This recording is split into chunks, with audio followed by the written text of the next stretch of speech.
Testing. Testing.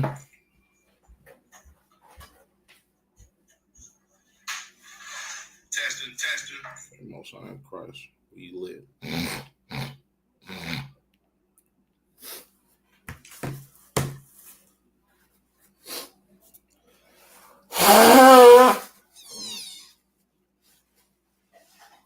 So, like it, Israel, we're going to get started in a second.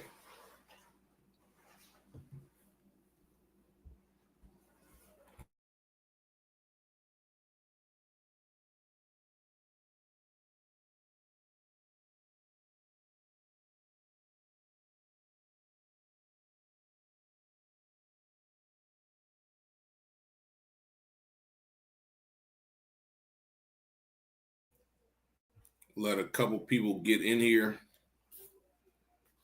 before I get started with tonight's class.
It's Christ.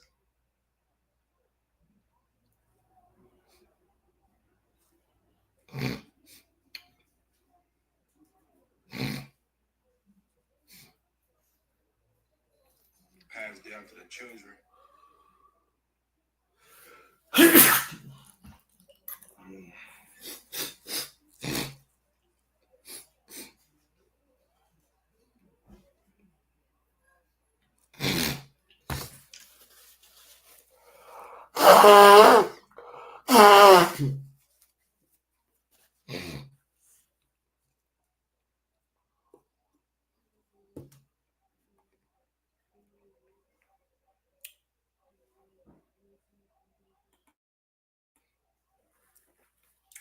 Salakia.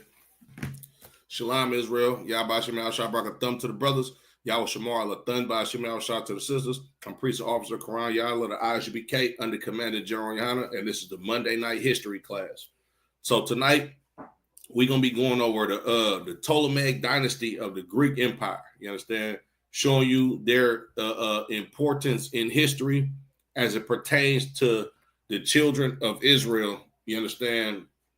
As far as the Hellenistic period of our people during the time of the Maccabees. You understand? So I'm going to share my screen real quick. Let me give y'all a quick Wikipedia search real quick. We're going to read this, and then we're going to get into the scripts, as well as I'm going to use the Atlas Harper's, the Harper's Atlas of the Bible. You understand? As one of my sources, right?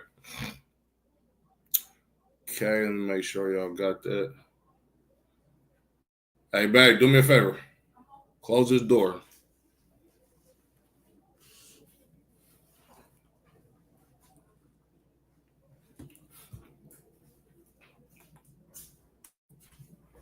That cat always back there. There's a baby cat, too.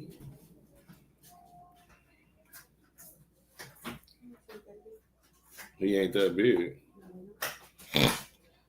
The Ptolemaic Dynasty, also known as the Lagid Dynasty, after Ptolemy the first father, Lagus, was a Macedonian Greek royal house which ruled the Ptolemaic kingdom in ancient Egypt during the Hellenistic period. Reigning for 275 years, the Ptolemaic was the longest and last dynasty of ancient Egypt from 305 BC until its incorporation into the Roman Republic in 30 BC. We're going to get into that too as well, right? Ptolemy, a general and one of the Ptolemaic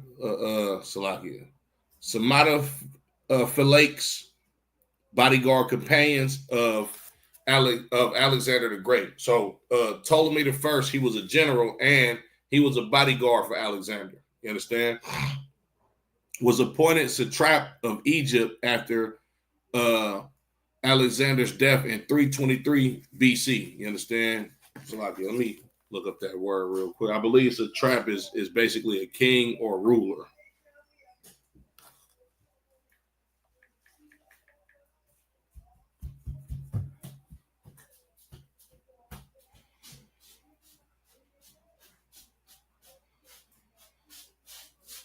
Yeah, he was the a governor, so to speak. You understand? Basically, a ruler over Egypt. You understand?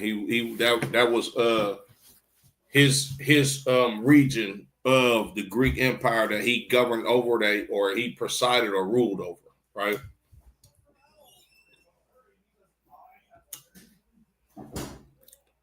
In 305 BC, he declared himself Pharaoh Ptolemy the First, later known as Soter, Savior. Understand? The Egyptians soon accepted the Ptolemies as successors of the pharaohs of independent Egypt, right? And when you go to the history of how they became to be the rulers over Egypt, it's the same exact way that the Caucasian man has always ruled throughout society. You understand? Through robbery, murder, you understand, and basically conquering this region. All right. So the new dynasty showed respect to local traditions and adopted the Egyptian titles and iconography. Also, right, the reason why Egypt is called Egypt is because of the Ptolemaic Dynasty, right? Originally, the name of that region was not called Egypt. You understand? It was called Mizraim, right? And you can read about that in the scriptures when pertaining to the sons of Ham. Mizraim or Matazarium, you understand, was the original name of that land.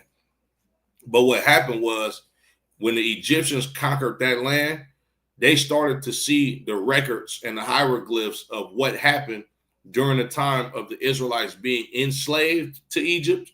So they started to call that place Egypt or Egyptos, you understand, which means slavery and bondage, because this is how Egypt became a superpower.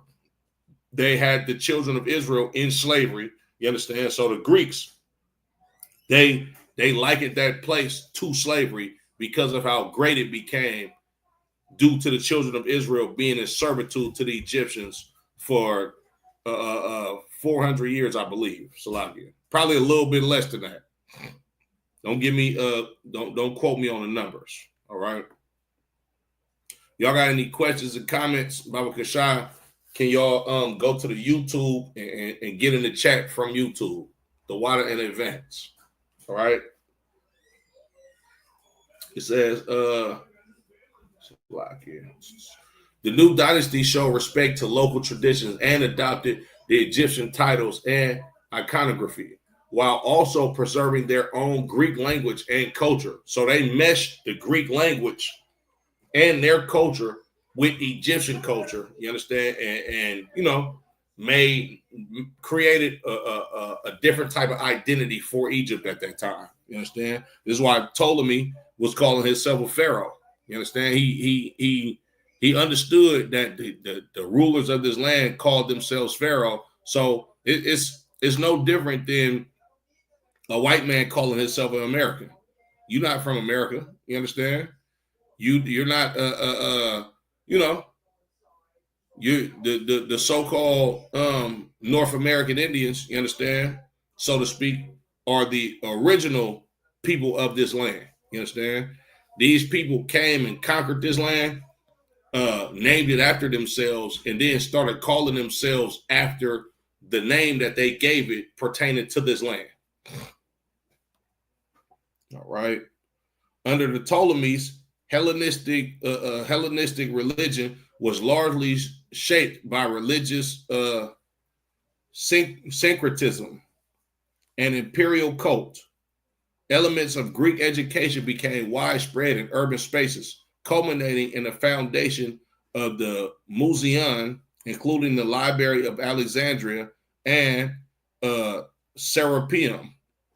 During the Hellenistic period, the city of Alexandria, founded by Alexander the Great, would gradually surpass Athens, taking its place as the intellectual center of the Mediterranean world. You understand? Because Athens was the capital of Greece. This was the place where people came to, learn about Greek culture and Greek mythology. This was the capital of the Greco Empire, as far as the center of where the culture comes from. You understand? But after a while, during the time of the Ptolemaic Dynasty, Alexandria, which was named by Alexander the Great and founded by him, it began to surpass Athens. You understand? And making it, it became greater than Athens as far as the Greek culture, philosophy. You understand? Alexandria was a place that had a lot of libraries, a lot of schools. You understand? Alexandria would be equivalent to a New York today. You understand? Or some major city to where a lot of scholarly knowledge can be found there, right?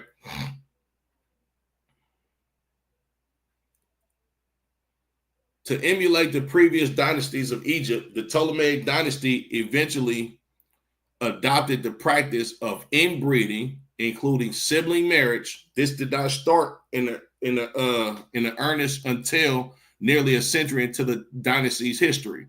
And of course, when you look at the culture of the Egyptians or Africans in general, you understand, they literally have children with their own siblings. I believe General Muhammad was talking about this in the class earlier. You understand? In the scripture breakdown. If it was not for the Bible, people would not know, you understand, to not sleep with their mother or to not sleep with their sister. This was the culture of other people. You understand? Of course, the Ptolemaic dynasty and these Greeks, when they became assimilated to a piece of Egyptian culture, they followed suit and mixed in their culture along with Greek culture. You understand? All the male rulers of the dynasty took the name Ptolemy, and the queen, while queens regnant were all called Cleopatra, Arsinoe, or Bernice.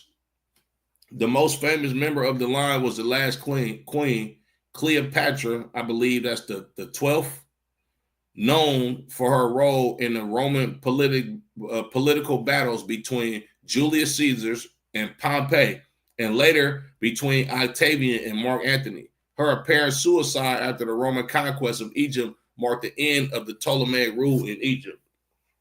And just a quick sidebar, you understand? Hey, Matabar, Yabashim El Shabrakatah, sir. Just a quick sidebar too, right? When you look at Greeks, right? Not Greeks, excuse me. When you look at the Egyptians or the history of Egypt, you understand? A lot of black people, right, resonate with the Queen Cleopatra.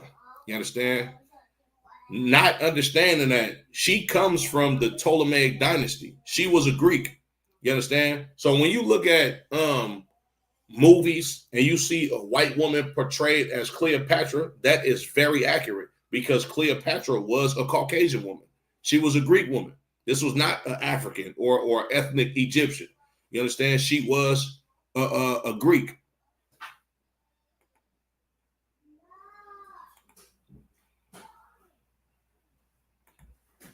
So like, I'm gonna share my screen. Now we're gonna go into the scriptures, and I'm gonna be back and forth from the scriptures and this Harper's Bible Atlas. You understand? Or Atlas of the Bible. All right. This is the book of First Maccabees, chapter 1. And I'm gonna start at verse 1. And after it happened, after Alexander, son of Philip, the Macedonian, who came out of the land of Chittim, had smitten Darius, king of the Persians and Medes, that he reigned in his stead the first over Greece, right? So Alexander went to war with the Persians and the Medes, you understand? And then when he went to war with them, he conquered their empire, and the Greeks became the ruling party after the Persian Empire, you understand? Right? And Alexander, being the son of Philip, these was Macedonians. You understand? These was the same people that what's his name? That Haman was in the book of Esther, and additions to Esther. The history of the feast of damn, what feast is that?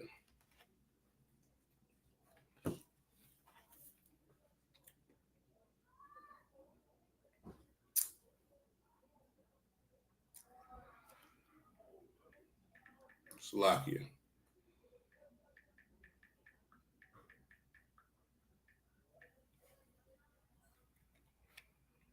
The Feast of Purim, Slovakia. Mine is going a million miles per hour. Need to slow down. The Feast of Purim, you understand? Well, Haman, right? He was called a Macedonian. This was a Greek cat, you understand? That came from the family tree of Agag, you understand? These were Amalekites, right? Now, I'm not sure if Alexander would be classified as being from the tribe of Amalek, but these are in fact Edomites. You understand? Amalek is one of the grandsons of Edom, I believe. It's a tribe of the Edomites. It's the chief tribe of the Edomites. These are your so-called Jewish people today. All right. But yeah, Alexander and his father Philip, these were Macedonians. They came from the same place of the same place that Haman in the book Esther came from. You understand? And it makes perfect sense why Alexander hated the Persians so much. You got to realize the Persian king that Esther eventually married, he was the one that authorized the death of Haman. You understand? And Haman was a prominent figure amongst the Macedonians. Remember, Haman had power during the Persian Empire. He was nigh unto the king.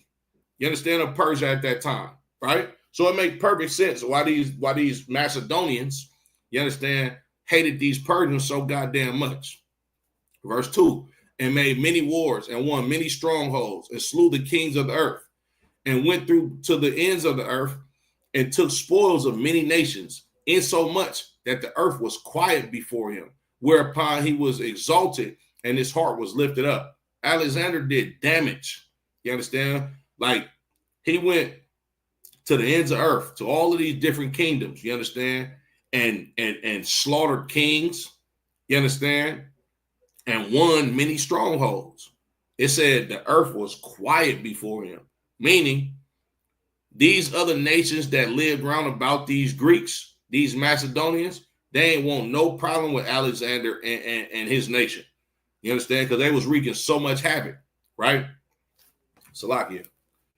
I'm gonna go to real quick. I'm gonna just run it off the phone so I don't lose my place right here. I'm gonna go to Genesis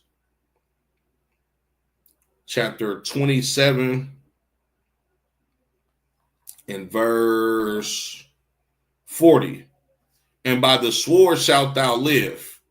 You understand? That's what the Lord blessed Esau with. You understand? Esau is going to live by the sword. What does it mean to live by the sword? You go and you eat. You understand? Because you kill him with the sword. You make a living out of murder. You make a living out of robbery. You make a living out of thievery. You understand? You make a living out of slaughtering nations and making them become your subjects, right? And that's exactly what Alexander did. This is how Caucasians became a superpower on planet Earth. Before Alexander, you don't have a Edomite king. You don't have a Caucasian empire that predates the Greeks. Well, this is how they got on the map. You understand? I'm going to read that again, verse 2 again. And made many wars and won many strongholds and slew the kings of the earth and went through to the ends of the earth and took spoils of many nations. In so much that the earth was quiet before him, whereupon he was exalted and his heart was lifted up. Like I said, Alexander did a whole lot of damage, you understand, by going to war with these kings throughout the earth. You understand? Verse 4. And he gathered a mighty strong host and ruled over countries and nations and kings who became tributaries unto him. That's living by the sword. He went through the ends of the earth, slaughtered these kings, you understand, won all of these strongholds, and they became tributaries unto him, meaning they paid him taxes. You understand? That's how he was able to eat. That's how the Greek Empire was able to flourish, because they went to and fro in the earth, slaughtering with the sword. You understand? And they got a whole lot of money because of it, right? Verse 5. And after these things he fell sick and perceived that he should die. Wherefore he called his servants, such as were honorable and had been brought up with him from his youth, and parted his kingdom among them while he was yet alive. So Alexander reigned 12 years and then died, and his servants bare rule, every one in his place. You understand? These servants that he parted his kingdoms amongst, these was his 4 generals. You understand? Salakia. Let me get all of the 4 generals' names.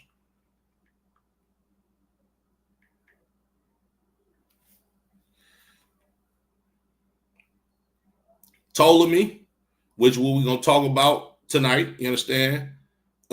Seleucus, right? Antiochus and Cassander. These men, known as the Diadachi, established their own kingdoms and engaged in power struggles that shaped the Hellenistic period. You understand?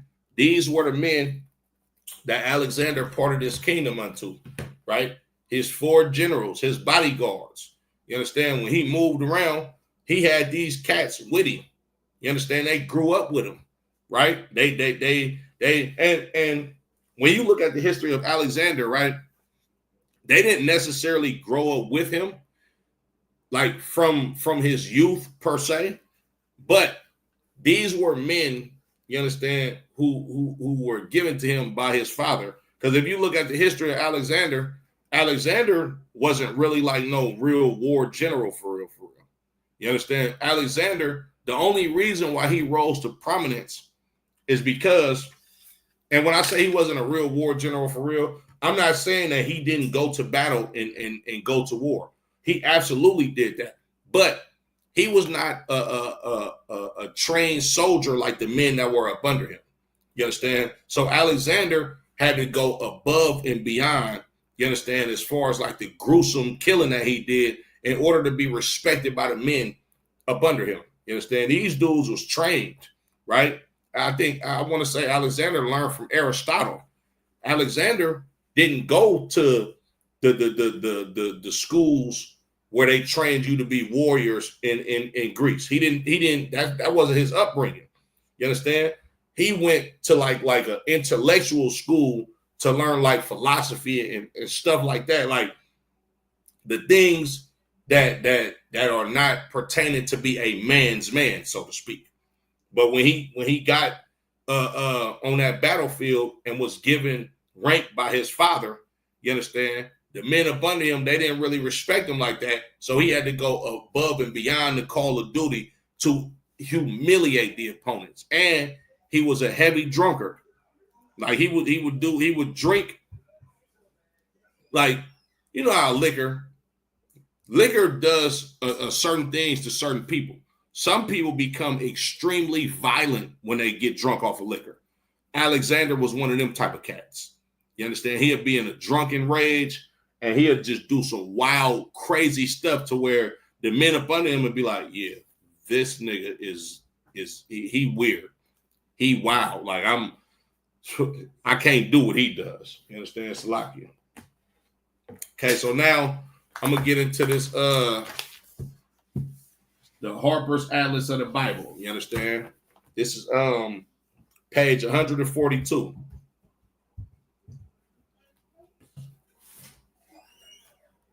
Matter of fact, Salakia. Before I get there, go back to first bag of bees, and I'm going to jump down to verse.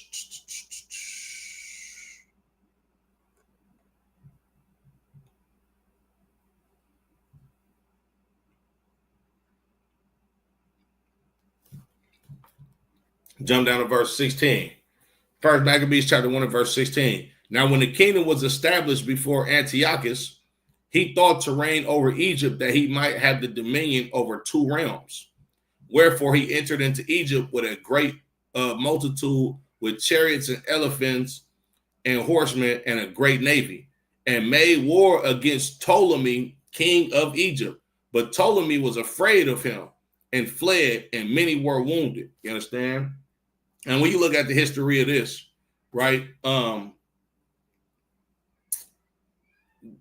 Antiochus, they was unable to defeat the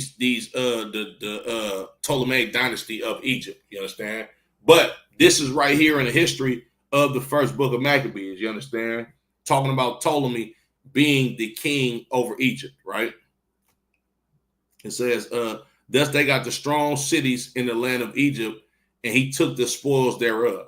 He was successful a little bit in Egypt, but he wasn't able to take hold of the whole Egypt. You understand? Once again, these are called the Diadochi Wars. These Greek generals that Alexander parted his kingdom amongst, they were fighting each other after Alexander died, right? And after that, Antiochus had spent Egypt, he returned again in 140 and third year and went up against Israel and Jerusalem with a great multitude. Now that's a whole different breakdown. So let's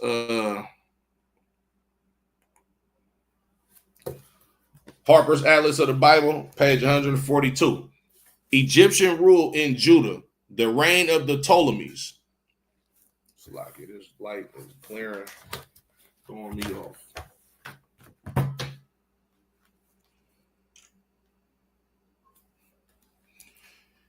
Okay. It's like it. It says in the intertestamental era, Egypt once more played a crucial role in the history of the Jewish people. First, it was here that the Jewish scriptures were first translated into Greek, a translation which became known as the Septuagint after its 70 Greek Septuaginta translators. But secondly, Alexandria became the home of a very large Jewish community, anxious to be included in the citizenship of the capital of Hellenistic Egypt. You understand? And this is why Christ went down into Egypt. You understand? Christ went down into Egypt because there were Israelites living in Egypt. You understand? They had family members over there, most likely. You understand? And Christ and his family went into Egypt. All right. And also, a key point that I don't want y'all to miss is this is where the Bible first was translated into the Greek, which is known as the Septuagint, or the earliest version of the Greek New Testament. You understand? Right? Of course, the reason why this Bible was written into Greek or translated into Greek is because you have Israelites that are being Hellenized at this time. You understand? And that were Hellenized for generations to come. It's no different than the Lord putting his spirit on King James to have the Bible translated from the Hebrew and the Greek to English. The Lord knows exactly where his people are going to go. If this Bible was not translated into English, you wouldn't have an ISUBK. You understand? Because us speaking English, we would not understand the Bible if it's not translated into the land where the Lord was going to leave us to serve out our last captivity, right? Salakia. Contact between Alexandria and Jerusalem was easy, but the Ptolemies' administration and taxation of Judah were probably resented, and the change to Seleucid government in 200 BC welcomed, at least in its early years. You understand? It was very easy to get from Judea down into Egypt. You understand? As you can see, and when you look at a map, you understand, you can literally walk to Egypt from Israel. All right. So let's get into it.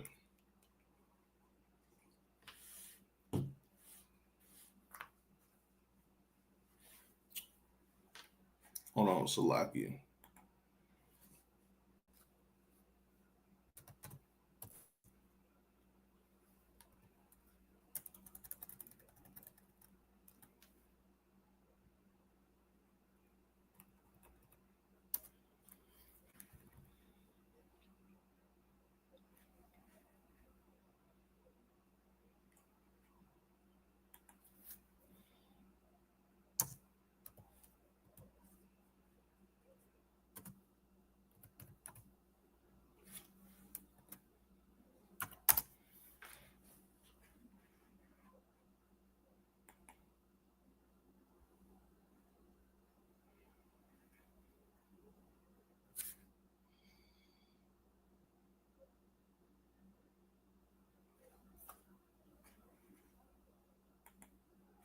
I'm not going to get into everything, but from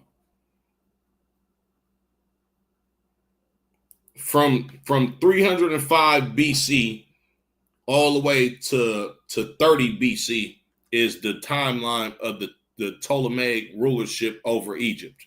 You understand? Starting with Ptolemy the First Soter, you understand, all the way down to Cleopatra Philopator, you understand, which was the last queen of the Ptolemaic Dynasty that ruled over Egypt, right? Okay, let's get into it.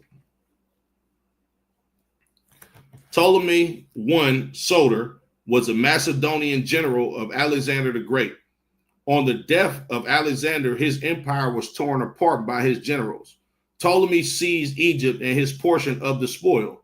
The Ptolemies were Greeks, and they focused their kingdom on the Hellenistic world.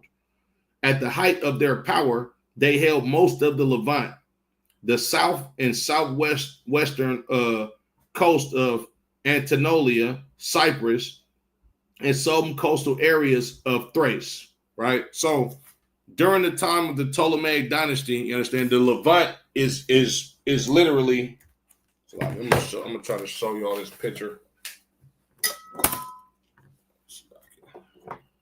I don't know if y'all can see that picture.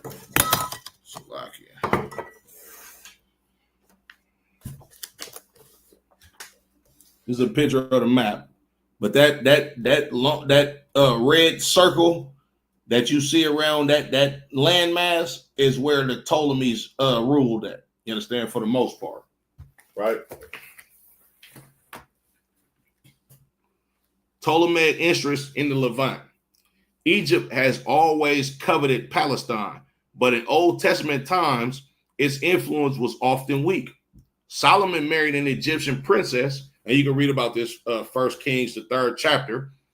After his death, Pharaoh Shishak the first briefly invaded Judah. right? You can read about that in 1 Kings, the 14th chapter. All right. Under Assyrian pressure, Israel around 724 BC and Judah 701 BC appealed for help to Egypt, but Egypt was a broken reed, talking about Isaiah 36 in the 6th chapter. When Assyria fell, Pharaoh Necho took Judah in 609 BC, but soon lost it to Nebuchadnezzar, king of Babylon, 605 BC. You understand? So this is giving you the history of Egypt's ties as not just a people or a nation of people, but the people that lived in that land, their ties to the Levant or the land that we call Israel. You understand? And of course, you know, Egypt is tied to Israel due to us being in slavery in Egypt. All right.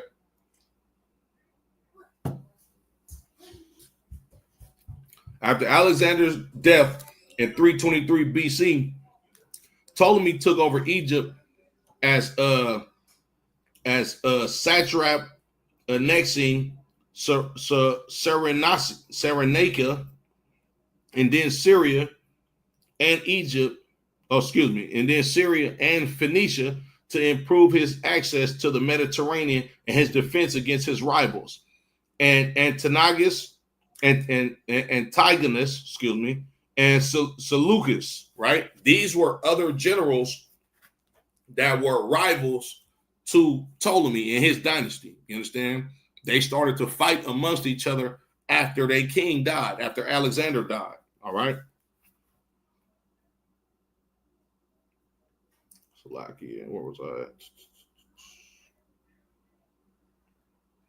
He moved the capital from Memphis to Alexandria, shifting Egypt's focus to the Mediterranean, occupying Coel, Syria, and Judah, and established control over Cyprus and Aegean, and the Aegean, In 288 or about 280 or 287, he took Tyre and Zidon. He thus both secured a defense ring of territory and also created close contacts with the Hellenistic world. Inevitably, this led to collision with the Seleucid Empire described in Daniel, the 11th chapter, verses 5 through 44. For the main events of the ensuing wars, see below. All right. So this is going to tell you about the wars. We don't get into some of the history of the wars that happened between the Seleucid Empire and the Ptolemaic Empire. After their defeat by Antiochus III at Panion in 200 BC, the Ptolemies had little influence in Judah, right? Now, this is what I just read in First Maccabees, the first chapter. You understand? When Ptolemy basically got invaded by Antiochus. You understand? He got invaded by them, and they didn't necessarily take over his whole kingdom, but they took the Levant from Ptolemy. You understand? The Levant was ruled by the Ptolemaic Dynasty at one point in time, but Antiochus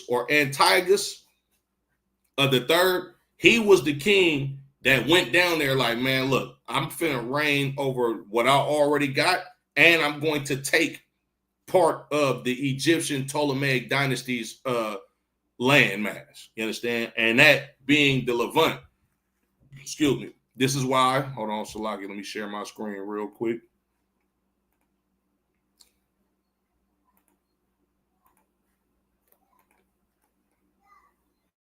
This is why First Maccabees chapter 1 and verse 20.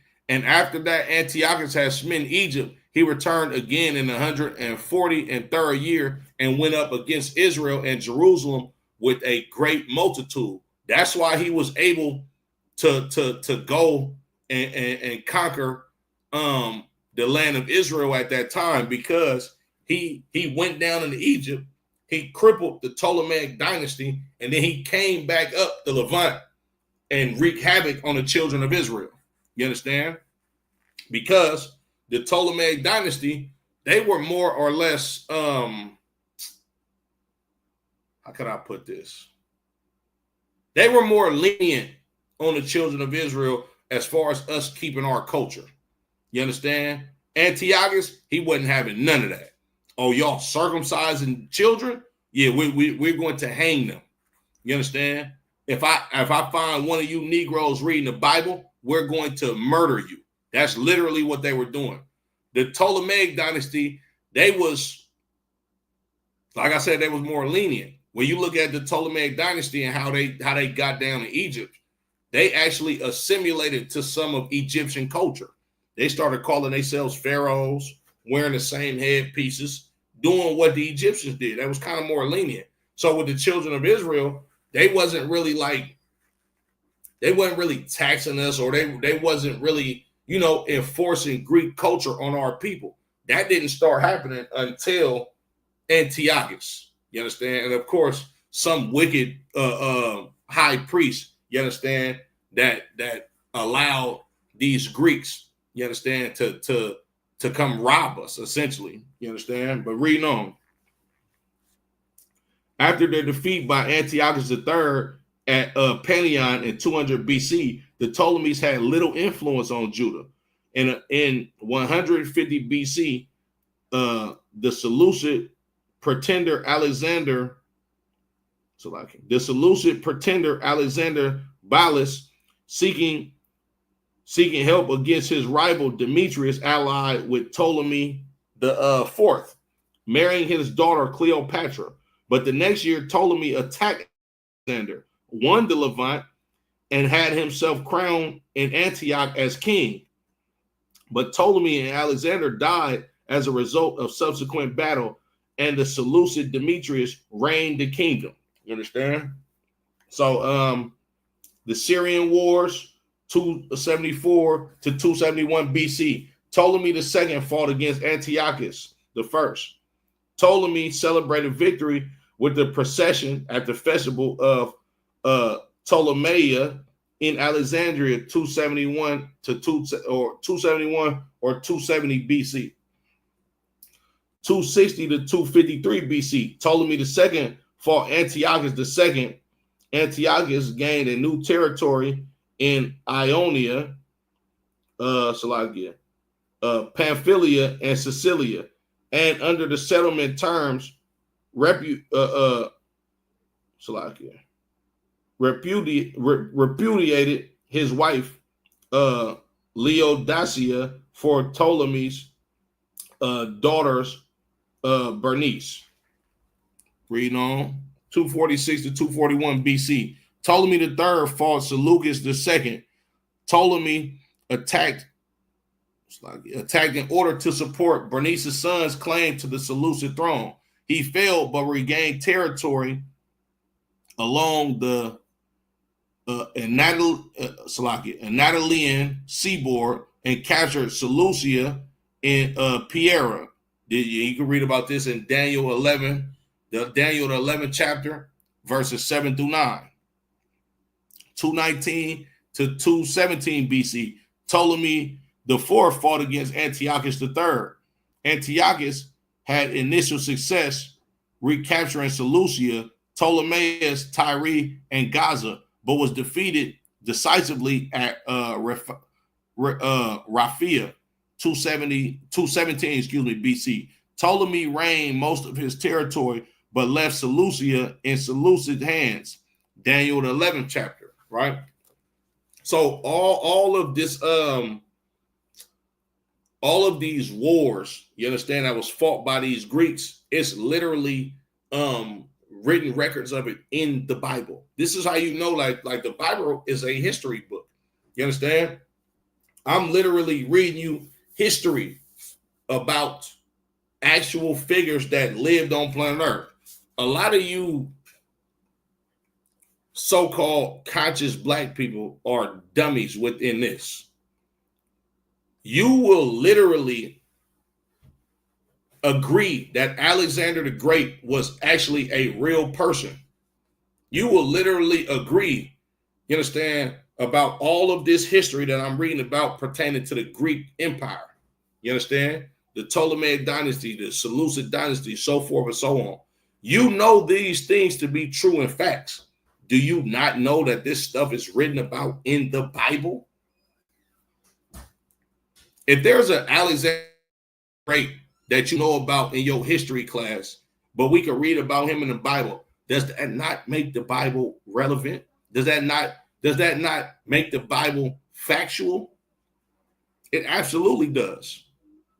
You mean to tell me a white man can teach you about Alexander the Great in a goddamn classroom when you in a history class in high school, but if I read it out the Bible not real? That don't make no sense. Salakia. 202, 200 BC. Ptolemy V fought Antiochus III. Antiochus captured Coel, Syria at Panion and took Zidon and Gaza and annexed Judah. See Daniel 11, 13, and 16. 170 to 168 BC. Ptolemy, what's that? Ptolemy the fourth fought Antiochus the fifth, or Salakia the sixth. Antiochus invaded Egypt in 169 and 168 BC, but in 168 was ejected by the Romans. Kittim, Daniel 11 and 30. See Daniel 11, 25 to 30. First Maccabees chapter 1, verse 16 to 20. Second Maccabees chapter 5 and 11. All of these historical events that actually happened on planet Earth are written all throughout the Bible. Go read the book of Maccabees. Go read the book of Daniel. You understand? Both books of Maccabees, first and second Maccabees. Go read Daniel. It's going to tell you about the historical events that shaped the nation of Israel as pertaining to the Greeks. Jews in Egypt. Under the Ptolemies, the Jewish population in Egypt began to increase. Jews had settled in Egypt after the fall of Jerusalem in 587 BC. And the Elephantine papyri reveal a Jewish colony near Aswan acting as a Persian frontier garrison. In 312 BC, Ptolemy added Jewish captives from Jerusalem, some, according to the letters of Aristeas, were later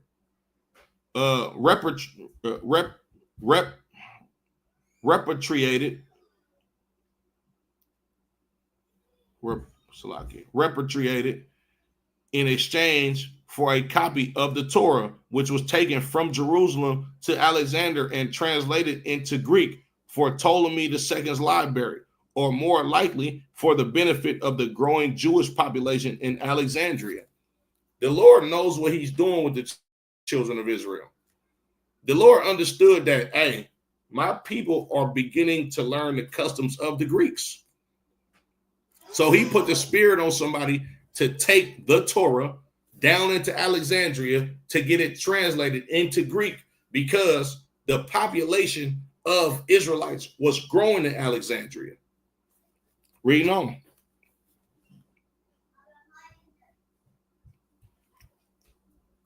In the mid-2nd century BC, Onias IV fled to Egypt and built a temple at Leontopolis, either for the Jewish military garrison or as a religious center for all the Jews of the Nile Delta. You understand? Onias IV was a high priest of the nation of Israel. I believe Salakia. Let me do this real quick, because when you read about Salakia, you can read about Onias. As a matter of fact, let me show you all this.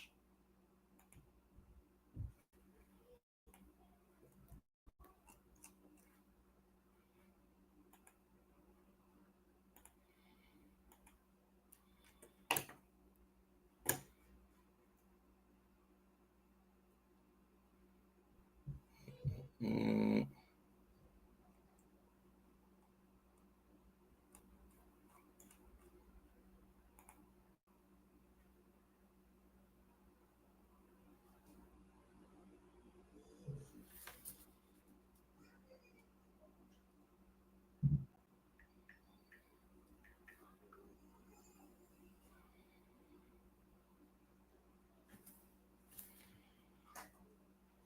So, Lockheed. I'm trying to see.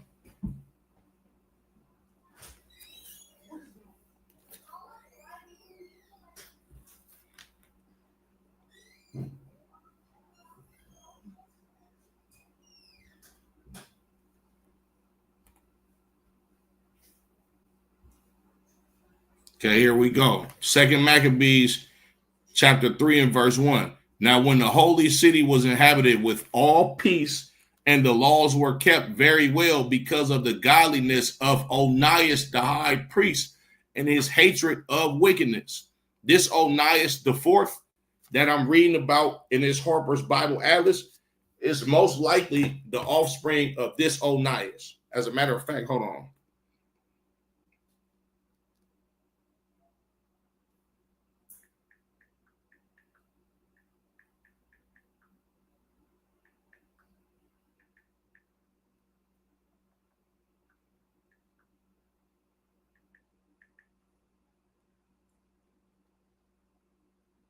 So this is Onias the third that we reading about. You understand? Let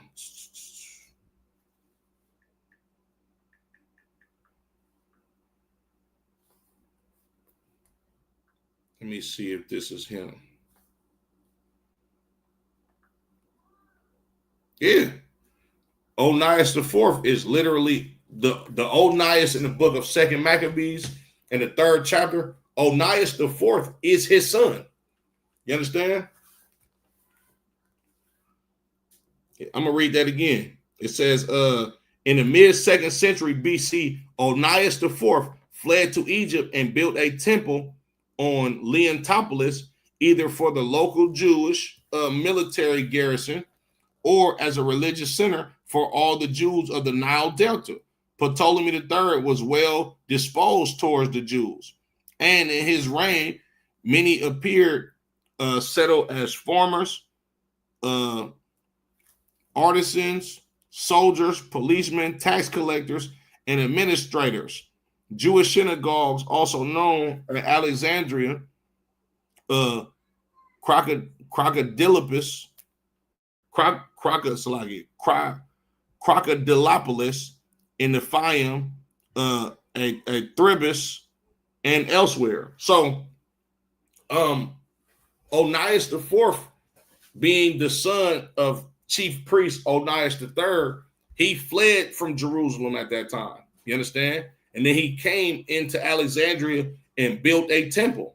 You understand? Now, of course, all of this is spiritual, because what happened during that time or during later times? Christ went into Egypt. You understand? If you got a temple in Egypt for the children of Israel to actually come learn the Torah during the time that Greek was becoming the main culture, the Lord literally did this in order for the children of Israel to retain our culture and to be able to still learn the law, statutes, and commandments, even though we've been Hellenized with Greek culture. You understand?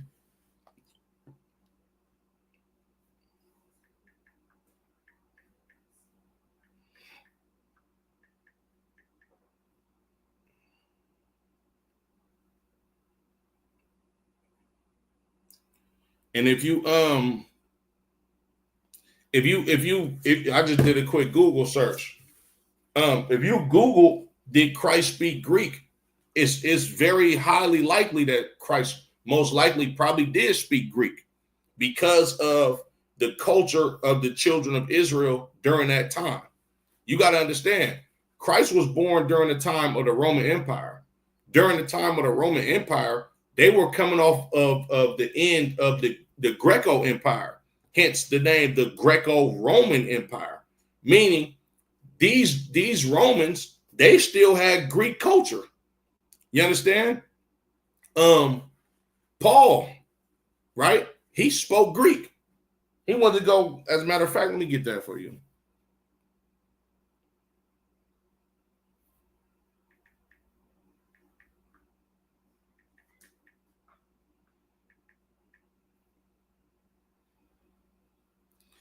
The book of Acts, chapter 21, and verse 37. And it reads,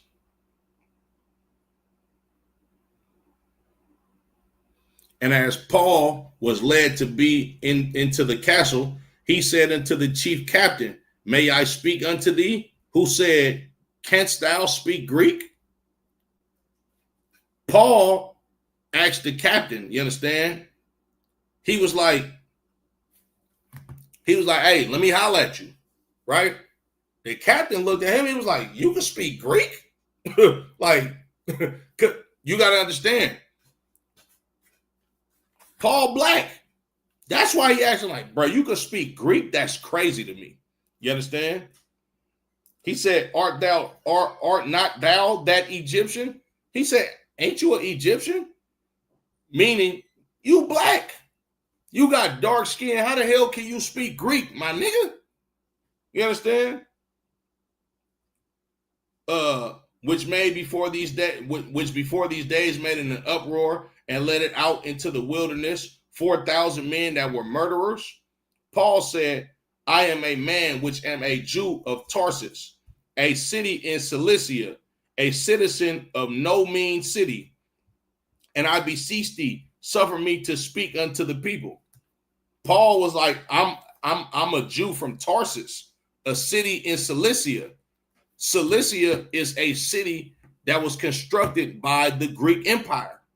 That's how Paul knew how to speak Greek. You understand? That's why I said it's very likely that Christ spoke Greek as well.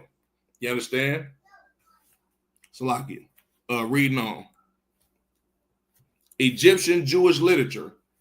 Jewish writers flourished in Ptolemaic Alexandria. Demetrius, late 3rd century, wrote a chronology, excuse me, of Jewish history.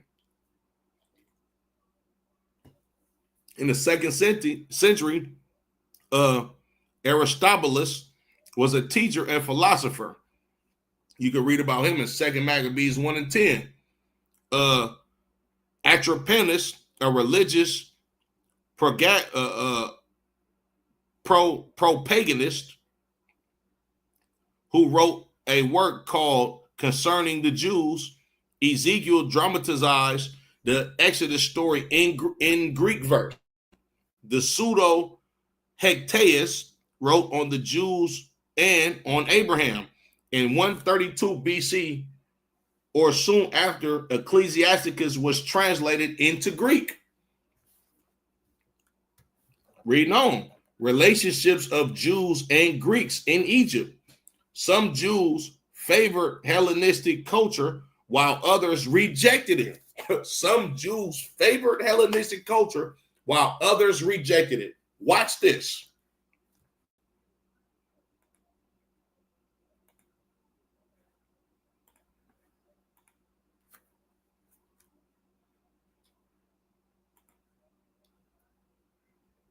Watch this. I'm about to show you something.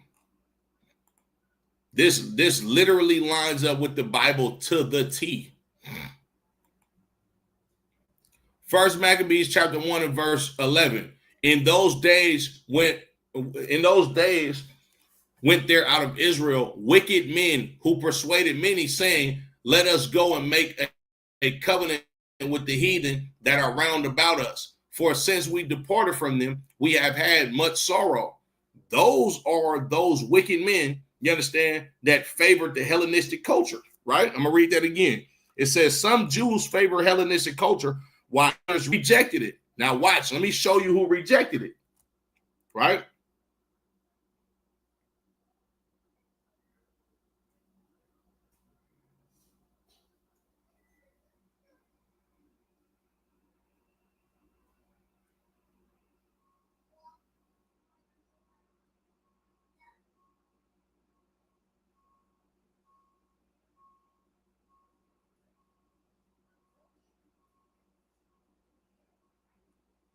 Okay, First Maccabees chapter 1 and verse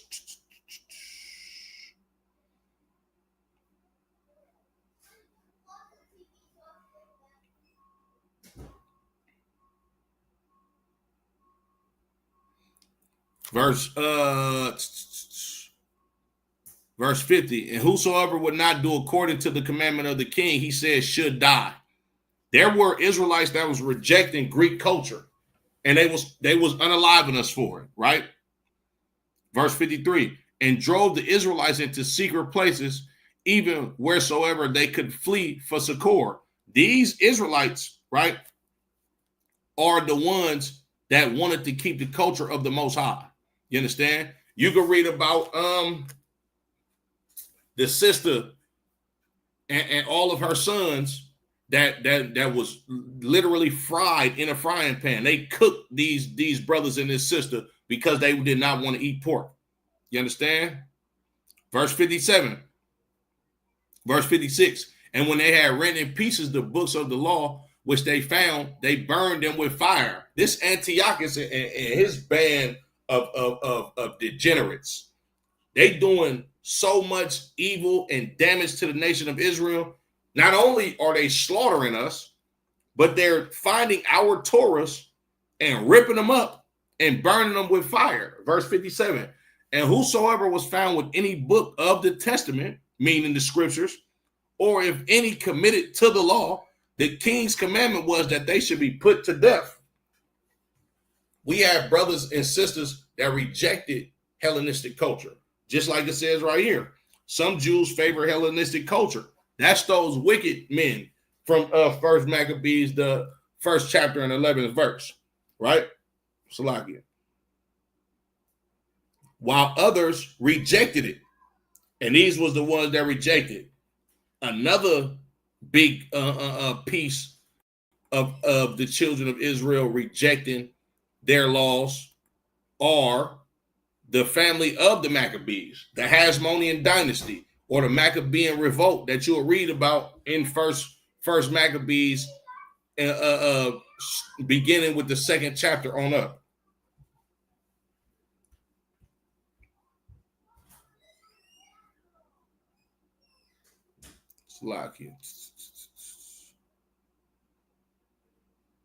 It says, at which time, according to the commandment, they put to death certain women that had caused their children to be circumcised. And they hanged the infants about their necks and rifled their houses and slew them that had circumcised. Howbeit, many in Israel were fully resolved and confirmed in themselves not to eat anything unclean. These was the brothers and sisters that was rejecting the Hellenistic culture of the Greeks. Reading on. But all Jewish writers were anxious to persuade fellow Jews and Gentiles alike that Jewish traditions compared well with those of the Gentiles. Meaning, a lot of these Israelites, they wanted to marry the customs of Israelites with Gentile customs. It's the same thing as becoming a damn Muslim or a Christian today. It's the same thing. You got two of these religions that so-called Abrahamic religions that literally tells you that you don't have to do what the Bible tells you to do. Well, you had wicked niggas back then that tried to do the same thing during the Ptolemaic Dynasty when we was in Egypt. You understand? When we was in cities like Alexandria and Memphis. All right? Jews might even boast of their contribution to the world of learning and of their loyalty to their host society in order to demonstrate that persecution was unjustified. However, in 3rd Maccabees, we read that Ptolemy IV tried unsuccessfully to massacre Jews packed into a hyperdrome by loosing on them intoxicated elephants. For all its improbabilities, the story reflects fear of the Jews in alien surroundings. You understand? All of this you can read in the scriptures. All right. I believe this is the third chapter of the Maccabees. All right. The Zenon papyri. In 1915, papyri were found at the Hellenistic town of Philadelphia. This is where the name Philadelphia comes from. Also Memphis, the two major cities in America. You understand? These were ancient Greek cities. All right. These are the correspondence of Zenon, the son of Agriphon, a native of Carnus, who became the right-hand man of Ptolemy II, senior official of Ptolemaic. Several documents concern the journey of Zenon made through Judah, Transjordan, and Galilee in 259 BC. Salakia. Hey, Shalom says, Yahushamar Lataba Hashem Yahushua. Salakia. One list gives the itinerary, another the travelers' names, and others details of ration supply on routes. Gifts to Ptolemy II are listed in a letter from Tobias, who commanded a small garrison of military settlers on his estate at Berta of Amantius, modern day Iraq El Amor. His soldiers included Athenian, a Macedonian, and Cnidian. One of them sold Zenon, a Zidonian slave girl, right? But in a nutshell, right, this is the history of the Ptolemaic Dynasty. You understand? You can read about the Ptolemaic Dynasty during the time of the Maccabees. You understand? First Maccabees. You can read about these Greek empires in Daniel. You understand? As well as this book, the Harper's Atlas Bible. You understand? To give you some context and some clarity on what actually happened during the time of the Ptolemaic Dynasty. The key players, you understand, Ptolemy I, Soter, Ptolemy II, Philadelphia, so forth and so on, till you come all the way down to Cleopatra, you understand, the last reigning queen over the empire, over the Egyptian empire of the Ptolemaic Dynasty. You understand? With that being said, I'm going to end it. Yahweh Hashem Yahushua brought a thumb to the brothers. Yahweh Shemal a thumb by Hashem Yahushua to the sisters. The water to y'all for tapping in, you know what I'm saying? And make sure y'all stay locked into this truth. Our salvation is nearer than what we believe. Shalom.